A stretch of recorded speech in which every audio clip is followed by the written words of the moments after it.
Bismillahirrahmanirrahim. Assalamualaikum warahmatullahi wabarakatuh. Bismillahirrahmanirrahim. Alhamdulillah. Alhamdulillahilladzi anzala as-sakinata 'ala qulubil mu'minin liyazdadu imanan ma'a imanihim. Walillahi mulku as-samawati wal ardh. Allahu aliman hakim.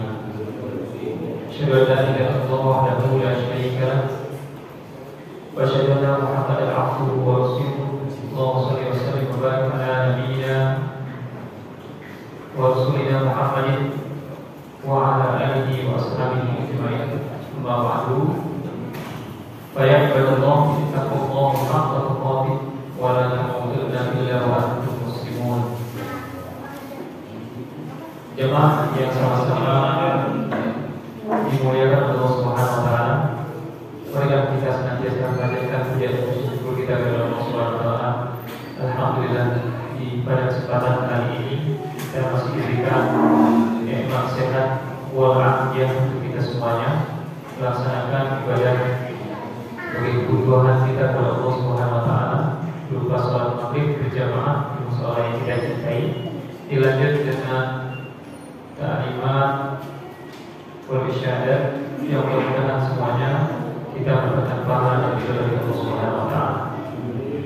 Salawat dan salam marilah kita sanjungkan kepada Nabi Muhammad sallallahu alaihi wasallam serta kita semuanya, mudah-mudahan kita semua mendapatkan syafaat yang besar di yaumil qiyamah. Amin amin ya rabbal alamin. Para bapak, saudara jamaah salat maghrib yang dimuliakan Allah Subhanahu wa taala. Tadi ada maklumat dari teman-teman pengurus. Ustaz, ini siapa nih? Ini kan minggu kelima. Nah, saya tanya kerja bakti buat capek apa enggak? Enggak, saya masih semangat ya. Oke. Kalau dikasih duit aman enggak? Kayaknya berat, Ustaz. Takut dites lagi. Ya.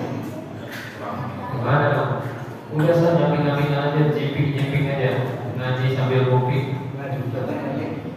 Akhirnya beberapa orang itu yang saat itu, sebenarnya tadi saya mau sharing sama Bapak terkait ilmu. Sebenarnya udah lama sih ilmunya, ilmu waris. Pernah dengar ya ilmu waris? Ilmu hitung waris. Nah, bab waris. Nah, itu nanti suatu saat nanti insya Allah di KM kalau ada waktu kita punya kenalan ustaz yang pakar di bidang itu. Cuman saya ngajarnya singkat aja sebenarnya untuk malam ini. Cuman karena bapak-bapak gak bawa handphone, jadi kita nggak bisa belajar itu. Ya. Nah, apa itu ilmu waris? Ilmu waris itu adalah ilmu tentang hitung-hitung waris pasca si mayat meninggal. Oh, mayat meninggal ya. Mayat meninggal ya. Nah, ini materi sebenarnya dikasih untuk anak-anak kelas 3 SMA, SMK. Kenapa?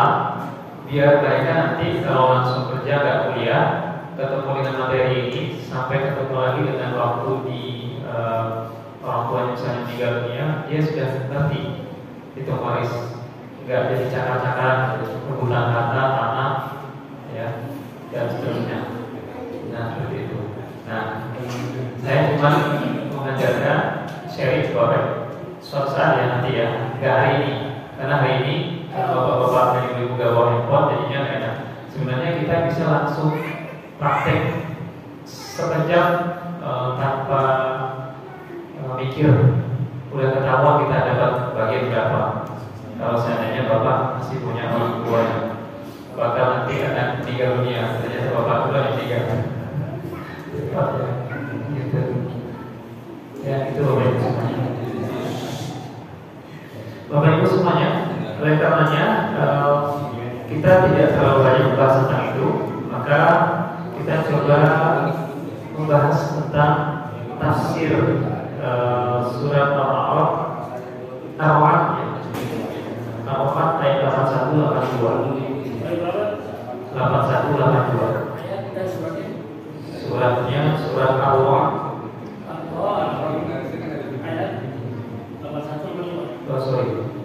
Surat Al-An'am. Al-An'am ayat 8182. Al-An'am surat ke-6 ayat 8182. Mari kita sama-sama mulai, kita sama-sama baca Al-Basmalah. Bismillahirrahmanirrahim. Bapak yang sama-sama diberkati Allah Subhanahu wa taala.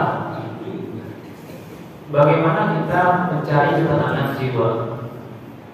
Ini saya coba sharing ke Bapak Ibu semuanya, pengalaman sedikit, baik dari orang yang saya langsung berburu walaupun tidak berburu langsung, atau saya pengalaman pribadi, atau mungkin dari cerita teman-teman yang mungkin inspiratif untuk bisa kita jadikan hujah bagaimana kita mendapatkan ketenangan di kondisi zaman saat ini. Ini ada surat Al-An'am, surat ke-6 ayat ke-81 dan 82. Saya coba bacakan. A'udzubillahi minasyaitonirrajim. Bismillahirrahmanirrahim. Wa kaifa akhafu ma asyraktum wa la takhafuna annakum asyraktum billah ma lam yunzil bihi 'alaikum sultanan fayyul fariqaini ahaqqu bil amni in kuntum ta'lamun. Yang artinya bagaimana aku takut kepada apa yang kamu persekutukan dengan Allah, padahal kamu tidak takut dengan apa yang Allah sendiri tak menurunkan keterangan padamu untuk menyekutukannya. Manakah dari kedua golongan itu yang lebih berhak mendapatkan keamanan atau rasa aman dari malapetaka jika kamu mengetahui? Di ayat yang 82, alladzina amanu wa lam yalbisu imanahum bizulmin ulaika lahumul amnu wa hum muhtadun. Siapa dia orang-orang yang dimaksud oleh Allah Subhanahu wa taala dalam pengajaran Allah Subhanahu wa taala kepada Nabi Ibrahim kepada kaumnya, yaitu orang-orang yang beriman dan tidak mencampur adukan iman mereka dengan syirik. Mereka itulah orang-orang yang mendapatkan rasa aman dan mereka mendapatkan petunjuk. Bapak dan Ibu semuanya yang dirahmati Allah Subhanahu wa taala. Jadi Nabi Ibrahim itu diajarkan oleh Allah Subhanahu wa taala tentang bagaimana kita mendapatkan ketenangan batin. Ini baru tafsirnya saja, Pak. Nah, kalau kita bertanya tentang ketenangan batin, jujur nih Bapak Ibu semuanya, kita sudah tenang belum? Belum. Untuk saat ini belum. Ada rasa was-was kan? Ada rasa ketakutan kan? Sedikit ya. Ketakutan. Ada rasa kalau misalnya kita ngamalin ini, itu dan sebagainya gak terima sama Allah.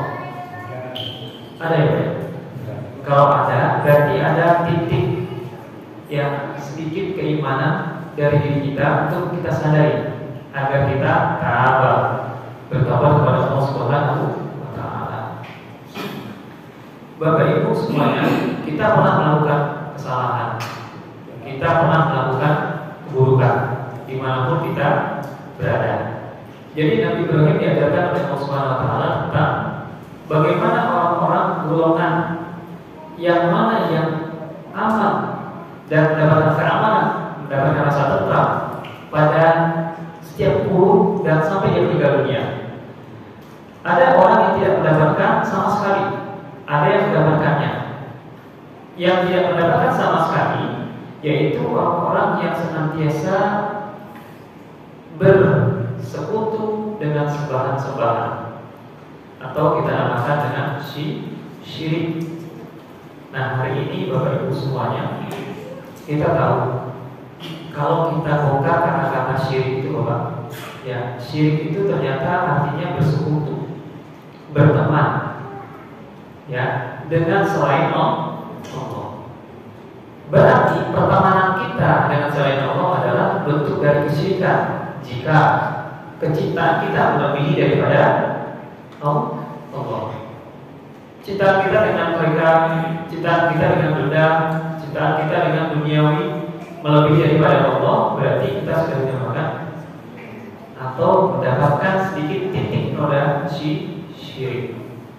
Kita lagi dengan ayat yang keduanya, ayat 82 dalam surat Al-An'am ayat 82. Jadi Bapak Ibu semuanya, jika kita lakukan dalam kehidupan kita sehari-hari tidak aman, kita flashback, lihat pada diri kita ada yang salah nih. Banyak orang yang ngomong, yang bicara pernah kan seperti ini, sebelum kita menikah, jika nanti saya punya wanita, pasti saya akan bahagia. Punya istri maksudnya. Ya, setelah punya istri, pengen nambah lagi. Ya, pernah nggak Bapak, saudara semuanya, kalau kita pengen sesuatu nih, jika saya pengen punya mobil, pasti saya akan bahagia. Pernah terbesit ya? Pernah ya? Pernah ya? Ternyata orang yang sudah punya mobil pengen lagi, upgrade lagi, dan seterusnya. Ya, jika saya pengen punya banyak uang nanti, saya pasti akan bahagia. Ternyata ketika banyak uang, pengen lagi, pengennya apa Pak? Bisnis. Pengen lagi apa? Investasi. Pengen lagi apa Pak? Diputar duitnya. Tapi tidak pernah memikirkan perputaran itu dengan berbisnis ala yang diinginkan Allah. Tijaratan dan tabur. Ya, perniagaan yang tidak pernah akan disia-siakan. Yang tidak pernah disia-siakan. Perniagaan apa itu Pak? Perniagaan kita dengan Allah. Apa itu Pak? Contohnya, ya, kita punya uang, berarti uang itu dimanfaatkan untuk semua kebutuhan kita yang terdekat, tetangga, bahkan secara umum kepada seluruh umat. Ya Pak ya. Kalau saya pengen nanti sekolah terus kuliah, pasti saya akan bahagia. Ternyata enggak Pak. Setelah punya ilmu dan seterusnya, ternyata enggak bahagia juga. Banyak kebahagiaan kita tertunda gara-gara apa? Gara-gara kita pengen lagi, dan pengen lagi. Tidak ada habisnya. Ini maksudnya adalah kalau seandainya kebahagiaan ini, ya, ini kan ibarat kebahagiaan semua, tidak bertahan lama. Inilah yang dimaksud dalam tafsir, ya, dikatakan bahwasanya ini yang namanya syirik. Kita menjadikan Allah itu yang kedua. Kita mentargetkan sesuatu agar kita mendapat kebahagiaan, tapi kebahagiaan itu pada Allah hanya sementara.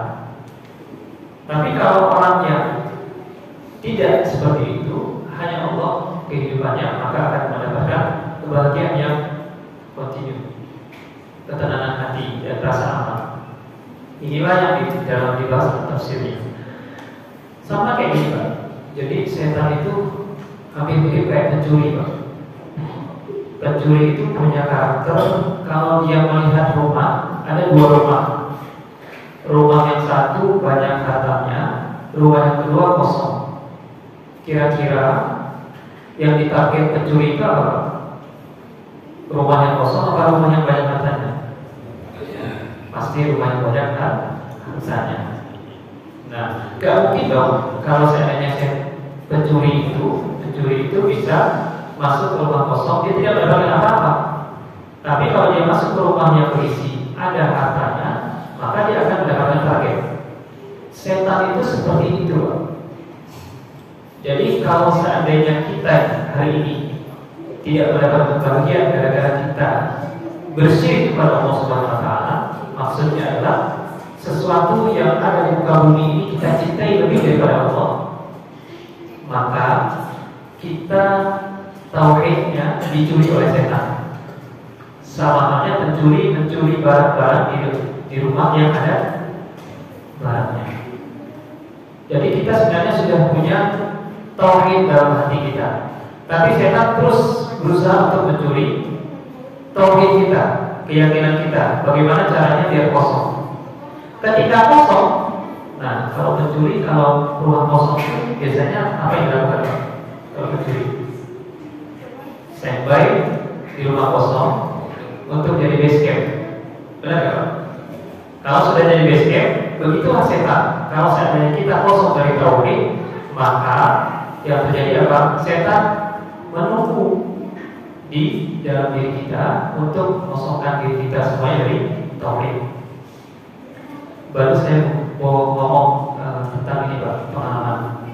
Jadi gini Pak, ternyata dalam hidup ini setelah kita pandang-pandang, kalau kita lihat ayat 82 ini Pak dalam surah Al-An'am, alladzina amanu wa lam yalbisu imanahum bizulmin ulaika lahumul amnu wa hum muhtadun. Orang-orang yang beriman dan tidak mencampur adukan iman mereka dengan syirik, mereka itulah orang-orang yang mendapatkan rasa aman dan mereka mendapatkan petunjuk. Paham maksudnya ya? Jadi kalau ada kita semuanya hari ini sudah beriman dan bertauhid, maka ada potensi kita untuk mencampur adukan keimanan kita dengan hal yang bersifat syirik. Ya Pak ya? Hal yang bersifat syirik. Kata kuncinya tadi Pak, setiap apapun yang kita cintai selain Allah itu mengandung dan berpotensi syirik. Dan itu hati-hati Pak. Akhirnya hati kita kosong, hati kita tidak pernah akan mendapatkan kebahagiaan. Ya Pak ya? Tidak pernah mendapatkan kebahagiaan. Oleh karenanya, jadi kalau orang beriman itu menurut tafsir ya yang kita pelajari, orang beriman itu adalah orang yang sudah mantap imannya dan orang yang senantiasa bertobat. Ya Pak ya. Nah kita di antara dua ini mana yang masuk? Ya Pak ya. Orang beriman berarti orang yang sudah komitmen. Tidak ada lagi yang namanya rasa takut dan tidak aman di dalam dirinya. Apakah kita termasuk golongan pertama atau yang senantiasa kalau ada kesalahan dalam hidup kita buat kesalahan tersebut, kita kembali kepada Allah? Mana golongan yang kita punya? Yang kedua itu bikin kesalahan, taubat, kesalahan, taubat, bikin aja terus. Apakah gitu? Iya, realitanya gitu ya. Apa namanya itu dulu istilahnya apa namanya itu? Tobat maksiat itu tobat sambal ya. Tobat sambal ya.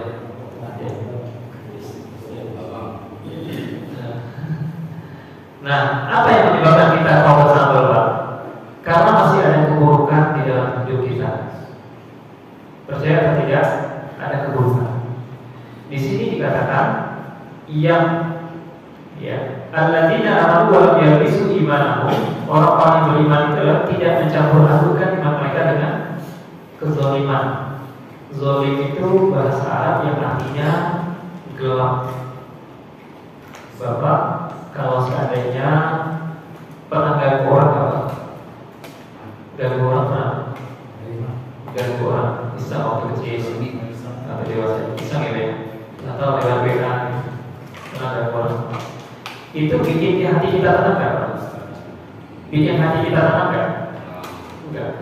Kita senang menzalimi orang, nauzubillah dari, tapi hati kita gak tenang. Ibarat kata kita saat ini ada di tentara Amerika itu dulu stay di Irak. Mungkin kita bilang tentara di Uighur juga memaksa anak kecil dipisahkan dari orang tuanya. Kalau Bapak dapat informasinya ya. Jadi anak kecil-kecil ini dipisah dari orang tuanya, dikarantina anak kecil seperti pesantren Pak. Ya, orang tuanya diapain nggak tahu. Yang penting anak ini gede nanti disulap menjadi orang yang anti Tuhan. Ya, anak kecil. Dalam satu ruangan itu anak semuanya nangis. Nangis kenapa? Umi, abi. Menyebut mana ibu saya, bapak saya, nangis. ya. Tapi tentara itu Pak, setelah keluar dari tempat itu, ya dia tidak bertugas lagi. Banyak yang dirasakan mereka itu adalah pengen bunuh diri, stres. Penyebabnya apa? Tahu nggak? Penyebabnya tahu nggak? Melakukan kezaliman, hatinya nggak terima, tapi karena ada atasan, dia hajar Pak. Bapaknya dipeleng, bapaknya dikasih tutup mukanya, kemudian dikasih air, ya belum lagi kukunya dicabut dan seterusnya. Nah, Bapak nggak tahu informasi ini ya, kalau saya ceritakan sedih Pak. Jadi benar-benar kezaliman itu ada. Yang terjadi Pak, apa yang terjadi? Perkara-perkara itu akhirnya pulang, ya termasuk di Irak, camp-camp konsentrasi yang ada di Irak waktu Saddam Hussein digulingkan. Itu tentara Amerika itu banyak yang mualaf gara-gara apa?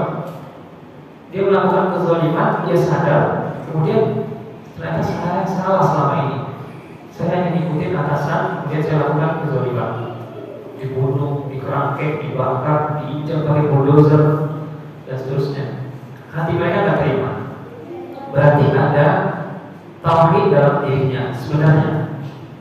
Ya, rata-rata mereka kan beragama Samawi juga, yang aslinya Nasrani dan Yahudi itu. Ya baik, sama seperti itu. Karena mengganggu orang, ya dia tidak nyaman. Sama, hidup kerja di dunia malam, hiburan malam. Ya mereka bahasa nggak ganggu orang. Ya baik. Tapi adalah ketika pulang ke rumah dia bahagia dalam hati, ada? Nggak ada. Ya baik. Bapak ibu semuanya yang kerja di kantor hari ini melakukan kesalahan keburukan, ya pulang ke rumah apakah mendapatkan bahagia? Tidak. Selama keburukan ada di dalam diri kita, maka ketika itu Pak, itulah ya baik, hati kita kosong dan kita tidak akan pernah mendapatkan kebahagiaan dan ketenangan selamanya.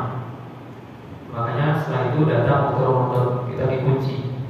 Orang-orang yang tadi saya ceritakan semuanya, kemudian datang motor-motor dikondisikan sama Allah selama 30 hari. Setelah itu dia datang ke masjid. Kemudian setelah datang ke masjid, kok saya merasa damai ya. Walaupun hitungan menit saya sholat, saya jatuhkan kepala saya di bawah tanah untuk sujud berhadapan dengan Allah Subhanahu Wa Taala dengan bacaan yang sebisa saya. Tapi saya mendapatkan tenang dalam hati. Ternyata ini loh sebenarnya yang saya rasakan. Berarti selama ini saya di dunia hampir 11 bulan melakukan keburukan-keburukan yang tanpa saya sadari. Masuk di luar Ramadan terkunci. Ternyata masih ada lagi. Setan terus menggoda manusia ini terus sampai waktu menjelang maghrib. Ternyata ada buka bersama.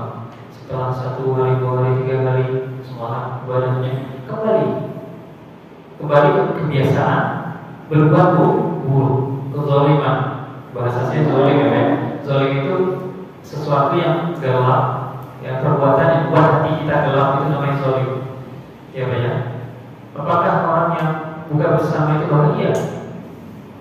Ya banyak. Jadi Ustaz, kok ekstrim banget sih? Buka bersama nggak boleh? Nggak gitu.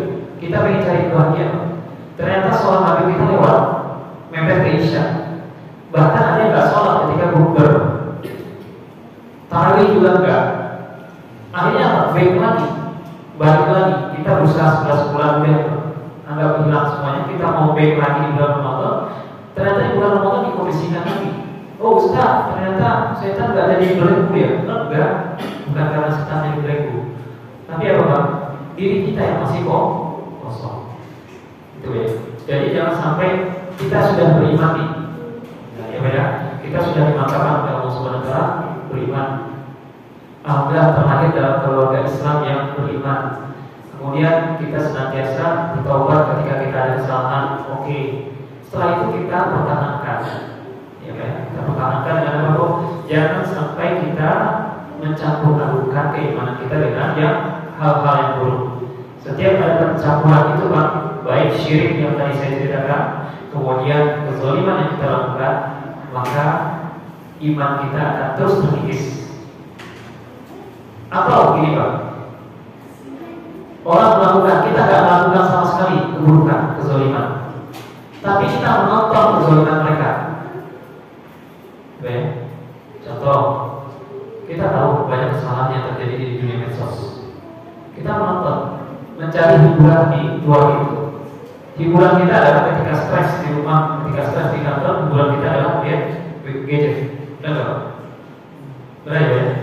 Ketika melihat gadget, kita melihat, nonton, terusnya. Kemudian kita perhatikan, kita gunakan pikiran kita, emosional, teraduk-aduk, segala macam. Tapi kita menonton mereka, kita tidak masuk dunia hiburan malam, tapi kita nonton mereka. Ya, ya. Keburukan bersama dalam diri kita. Kita nggak melakukan, tapi kita melihat perlakuan mereka.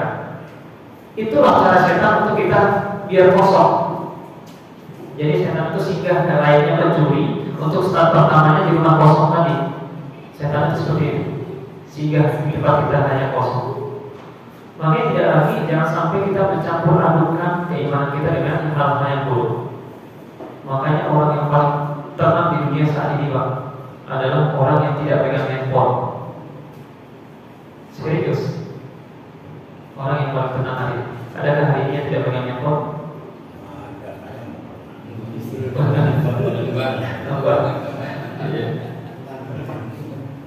Serius. Saya yakin para asatid dan ustaz, ulama dia yang pegang handphone hari ini juga pasti akan tidak tenang, tidak bahagia, termasuk saya. Ya. Nah, oleh karena itu kita butuh solusi dong. Atas bagaimana Ustaz agar kita mendapatkan kebahagiaan terus-menerus? Bagaimana kita mendapatkannya, Pak?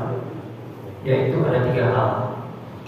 Yang pertama, ala bizikrillah tatma'innul qulub. Nah ini.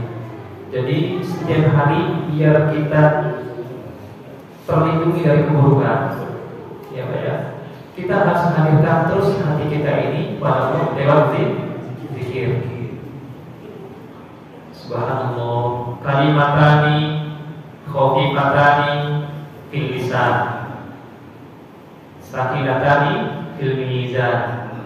2 kalimat yang pendek di lisan itu sangat ringan diucapkan, tapi nanti di akhirat paling berat di bawah amalnya. Apa itu Pak? Subhanallah wa bihamdihi, subhanallahul azim. Coba baca sama-sama Pak. Subhanallah wa bihamdihi, subhanallahul azim. Terus ulang-ulang 100 kali. Subhanallah wa bihamdihi, subhanallahul azim, subhanallah wa bihamdihi, subhanallahul azim. Sambil bawa motor, subhanallah wa bihamdihi, sambil dagang, subhanallahul azim. Terus baca ulang-ulang. Kalimatnya 2 saja, ringan di lisan tapi berat di timbangan. Atau subhanallah, subhanallah bihamdi, subhanallah bi'a'la, sahabat. Alhamdulillah, kemudian subhanallah, alhamdulillah, wala ilaha illallah, Allahu akbar. Ringan semuanya. Zikir. Ini kalau urusan zikir tanya Pak Haji Ismail lebih paham ya. Bagaimana beliau menamakan, mendawamkan zikir-zikir hari. Insya Allah tenang dan dijaga oleh Allah Subhanahu Wa Taala. Ya, individual. Terus Pak, ditahan, jangan sampai ada ruang setan masuk ke dalam diri kita. Kemudian mencolokkan kita ke keburukan lagi. Ya, keburukan lagi. Itu yang pertama. Yang kedua Pak, ini pengalaman ya Pak ya. Saya baru cerita pengalaman untuk jadi ibrah buat Bapak semuanya. Saya dulu itu ikut, saya termasuk orang yang mungkin dalam diri saya itu ada kekurangan, ya. Termasuk kalau baca sesuatu itu tidak total, ya. Jadi suatu masa saya ikut pondok. Pondok itu adalah one juz. Pernah dengar ya? 1 hari 1 juz baca Al-Quran, ya. Berjalan 3-5 tahun. Tepat pada tahun 2016 itu ada kejadian unik bagi Dewan ya, di Karawang itu. Jadi Karawang Dewan itu di WK, kalau kita laporan itu langsung otomatis misalnya saya udah juz 30, saya udah baca juz 1, langsung laporannya itu sepepet cuma 30 orang itu langsung lapor. Jadi yang belum laporan itu langsung silang ketahuan. Udah otomatis sistemnya. Paham maksud saya ya? Paham ya? Nah, ketika itu ada hacker yang masuk, terjadinya di Karawang. Hacker ya? Hacker itu berarti orang yang ngacak-ngacak. Ya, ngacak-ngacak program ini. Ternyata setelah terjadi hacker masuk, ketika kita laporan, nggak lagi bang. Jadi untuk menyatakan yang sudah, yang belum itu pakai manual. Jadi nggak semangat lagi kita. Akhirnya membuat kita loyo. Wajus ketiga itu. Sempat udah banyak pak, sampai milarnya itu sampai ketiga nggak masalah di Istiqlal kita coba. Itu orang yang suka baca Quran, menghafalkan belum sih, tapi baca Quran aja. Nah akhirnya pak, mulai pecah sana sini, akhirnya tidak ada lagi wajus. Sekarang masih ada sih wajus, cuma manual masih. Ada orang yang bertahan wajus, ya Pak ya. Ternyata saya termasuk orang yang berhenti untuk baca Quran ketika wajus itu nggak ada, ya Pak ya. Karena apa? Mungkin nggak nyenang ya, karena nggak keterpaksaan satu hari harus menyelesaikan satu juz, makanya nggak selesai. Akhirnya baca semau-maunya aja. Kadang 1 bulan itu baru masih juz, 2 juz, 3 juz, biasanya udah khatam 1 bulan dan seterusnya. Akhirnya Pak, yang terjadi apa? Semenjak baca Al-Quran berhenti, ngefek yang lain Pak. Ini pengalaman ya Pak, pengalaman jangan sampai terjadi. Kalau Bapak yang sudah mendawamkan baca Al-Quran teruskan, jangan sampai berhenti. Ya, hari-hari setelah saya sholat subuh, saya mendengarkan sayup-sayup suara baca Al-Quran di rumah dari antara teman-teman. Luar biasa sekali, enak sekali gitu kan. Mudah-mudahan kita doakan istiqomah terus. Ya, Bapak Ibu jangan juga merasa bahwa biar dia juga, justru disupport. Ya, justru disupport. Nah, akhirnya Bapak, efeknya setelah itu kita ikut juga waktu itu program sholat tahajud, apa namanya itu?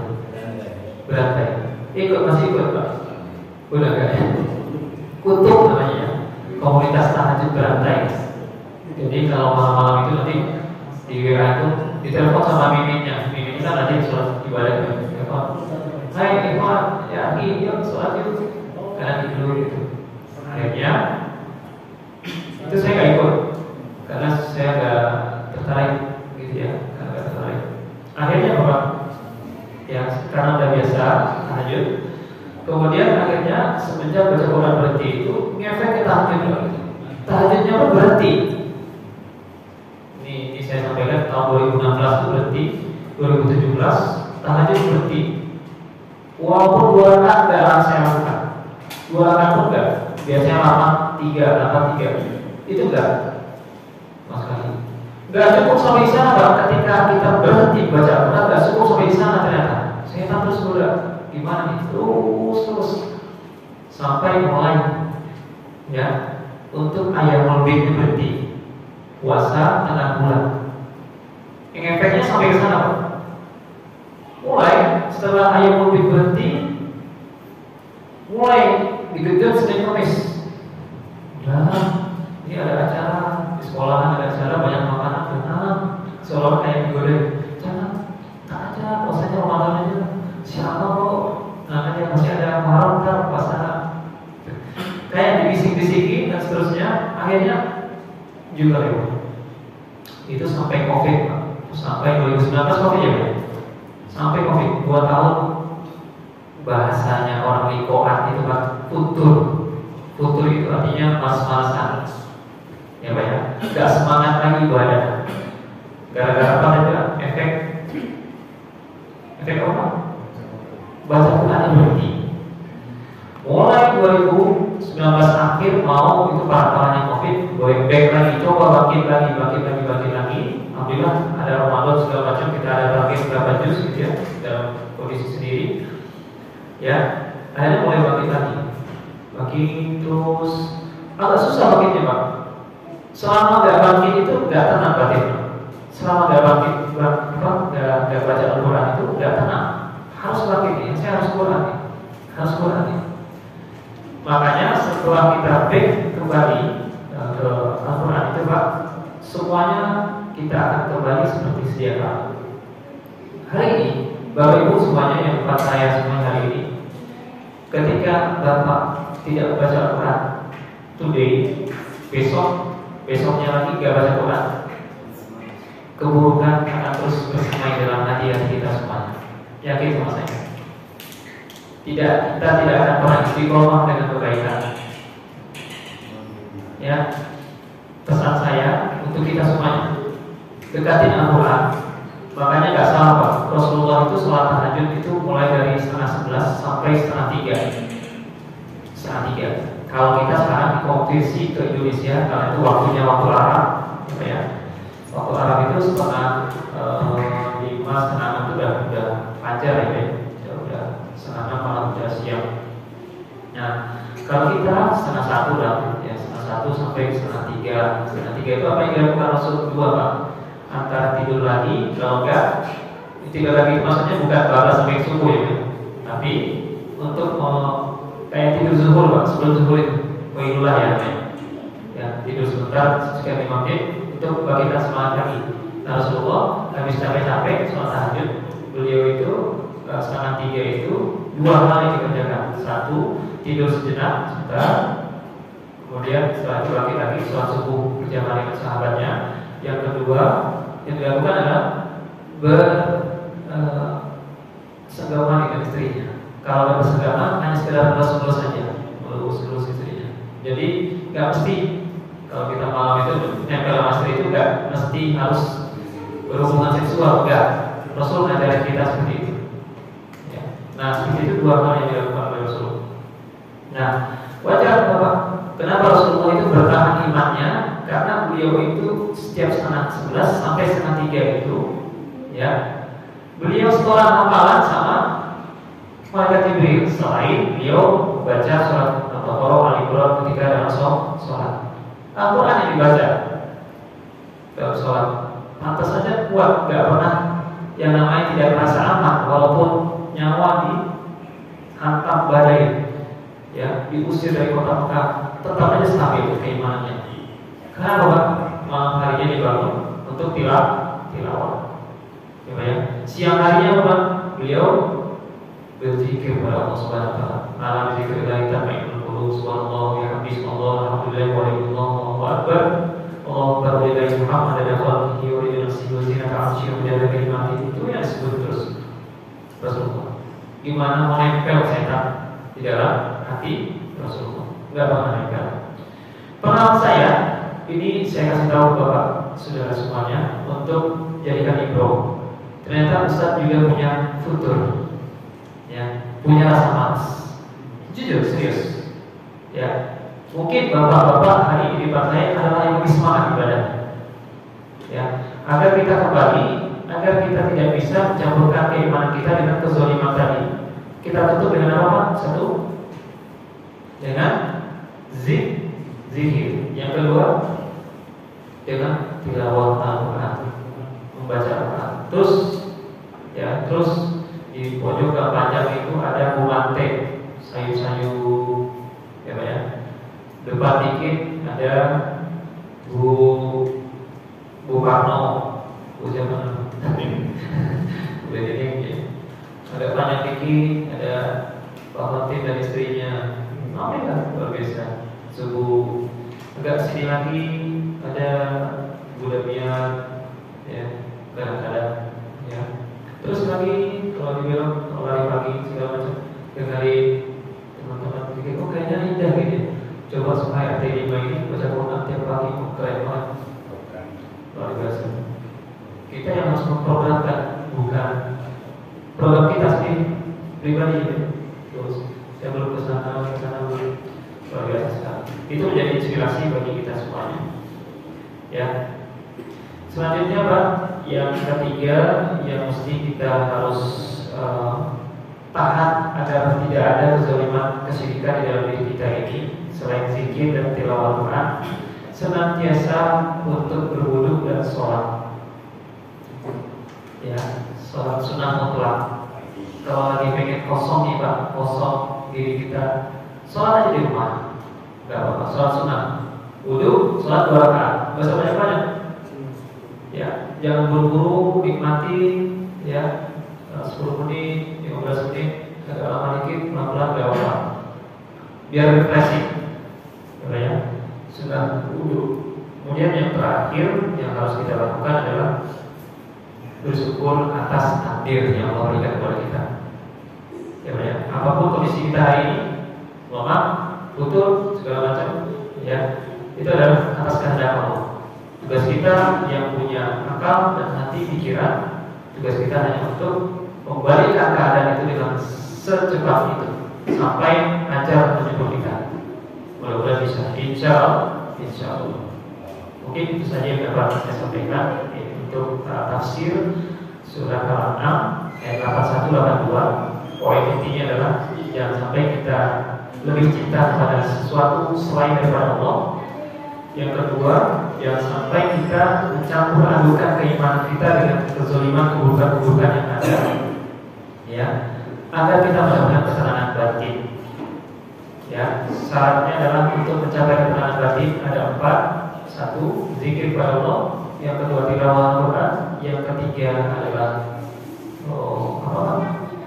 bersyukur atas kehendak Allah.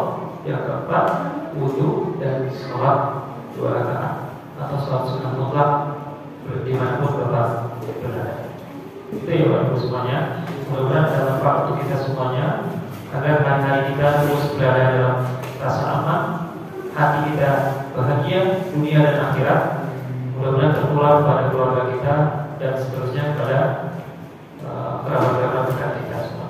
Kita semuanya dijaga hati-hati kita semuanya dalam rasa aman dan tenang, agar kita menuju Allah nanti dengan nafsul mutma'in. Nah, ya ayyuhalladzina amanu ittaqullaha haqqa tuqatih wa la tamutunna illa wa antum muslimun. Ya ayyuhan nafsul mutma'innah irji'i ila rabbiki radiyatan mardiyah fadkhuli fi ibadi wadkhuli jannati. Barakallahu fikum. Masyaallah, tabarakallah. Subhanallah wa bihamdihi, subhanallahil azim, subhanallah wa bihamdihi, asyhadu an la ilaha illa anta, astaghfiruka wa atubu ilaik. Assalamualaikum warahmatullahi wabarakatuh.